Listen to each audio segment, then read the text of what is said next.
আজি আমাৰ জুবিনদাৰ যিটো কেছ আছিলে আমি আপোনালোক আগতেই কৈছোঁ যে মই ব্যক্তিগতভাৱে আৰু উকিল সন্থা গুৱাহাটীৰ ফালৰ পৰা এই কেছটোত আমি নিৰীক্ষণ কৰি থাকিম।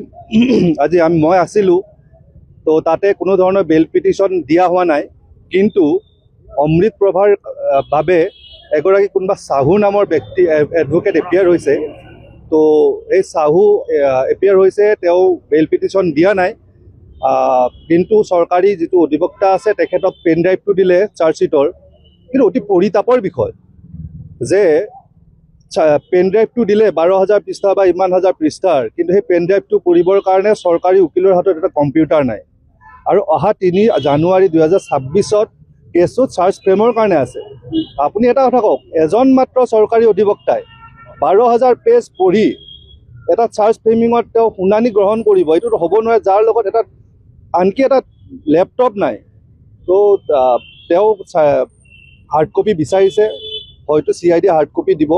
তথাপিও আপুনি এজন মানুহ হিচাপে কওক, আজি হ'ল 22 তাৰিখ, 10 দিনৰ ভিতৰত আপুনি 22,000 কপি পঢ়িব পাৰিব? 12,000, 10,000, 5,000 নোৱাৰে। তাকো এনেই পঢ়িলেই নহ'ব, বিস্ময় পঢ়াৰ নিচিনা আমি একদম সূক্ষ্মভাৱে কৰিব লাগিব। গতিকে আমি গুৱাহাটী উকিল সন্থাই বাৰে বাৰে কৈ আছিলোঁ, চৰকাৰক আমি আবেদন জনাইছোঁ আপোনালোকৰ মাধ্যমেৰে, আমি কাইলৈ তেওঁলোকক মেমৰেণ্ডাম দিম, স্মাৰকপত্ৰ দিম। জুবিনদাৰ কেছটো ফাষ্ট ট্ৰেক হ'ব লাগে, কল ফাষ্ট ট্ৰেক নহয়। বাৰে বাৰে কৈ আছোঁ, আমাৰ অভিনীলৰ ফাষ্ট ট্ৰেকৰ নিচিনা নহয়, এইটো ডে টু ডে হিয়াৰিং হোৱা ফাষ্ট ট্ৰেক কৰিব লাগে। স্পেচিয়েল PP দিব লাগে, এ টিম অফ PP দিব লাগে, যাতে এজন PP এইটো কাম কৰিব নোৱাৰে। মানে আপোনাৰ ধৰক স্পেচিয়েল প্ৰচিকিউটৰ হ'ব লাগে, এটলিষ্ট 8-10জন মানুহ এটা টিম হ'ব লাগে, যেনেকৈ CID ইমান ডাঙৰ টিম, ইমান ধুনীয়া ডাঙৰ টিম এটা আমাৰো বনাই দিয়ক। আৰু ইয়াত লেকুনা থাকিব নালাগে এখন। আৰু আজি মহামান্য সত্ৰ ন্যায়াধীশে যথেষ্ট প্ৰম্পটলি একশ্যন লৈছে। আৰু এই চেগতে মই মুখ্য ন্যায়িক দণ্ডাধীশ যে আমাক ধন্যবাদ জনাইছোঁ উকিল সন্থা গুৱাহাটীৰ তৰফৰ পৰা। তেওঁ কেছটো এদিনতেই চাৰ্জশ্বিট পাইছে, সেইদিনাখনে ছেশ্যনলৈকে তেওঁ কমিট কৰি পঠিয়াইছে।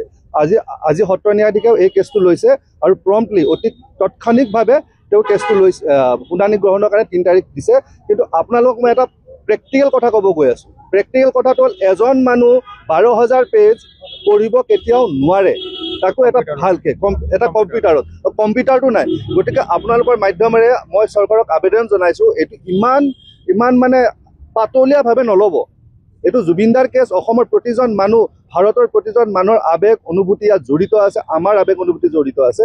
গতিকে এই কেছটোত এটলিষ্ট আপোনালোকে মানে যিখিনি দৰকাৰ পৰ্যাপ্ত সুবিধাখিনি দিয়ক, যাতে এই কেছটোত কাইলৈ দোষী সাব্যস্ত হয়। কিন্তু দোষী যদি কাইলৈ সাব্যস্ত নহয়, কিন্তু আমি চবেই ভুগিম। আৰু চৰকাৰে বাৰে বাৰে কৈ আছে, এতিয়া কাম আদালতৰ। কাম যদি আদালতৰ হয়, আদালত কিন্তু আপোনাৰ তলত, আপোনাৰ আদালত তলত নহয়, আদালতৰ কাম কাজবিলাকৰ সুবিধা কৰাটো আপোনাৰ দায়িত্ব। ইনফ্ৰাষ্ট্ৰাকচাৰ লাগিব, ইনফ্ৰাষ্ট্ৰাকচাৰ কোনে দিব? আপুনি মোক কাম এটা দিব, মই আদালত, মই কাম কৰিম, মোক কামটো কৰিব, আপুনি পৰ্যাপ্ত বস্তু নিদিব, এটা কম্পিউটাৰ নিদিব, মই অকলে 12,000 পেজ পঢ়িব লাগিব, এইটোতো নহ'ব। গতিকে চৰকাৰক কৈছোঁ, যদি সদিচ্ছা আছে, আমি আপোনালোকৰ লগত আমাৰ কোনো দ্বন্দ্ব নাই, বিবাদ নাই।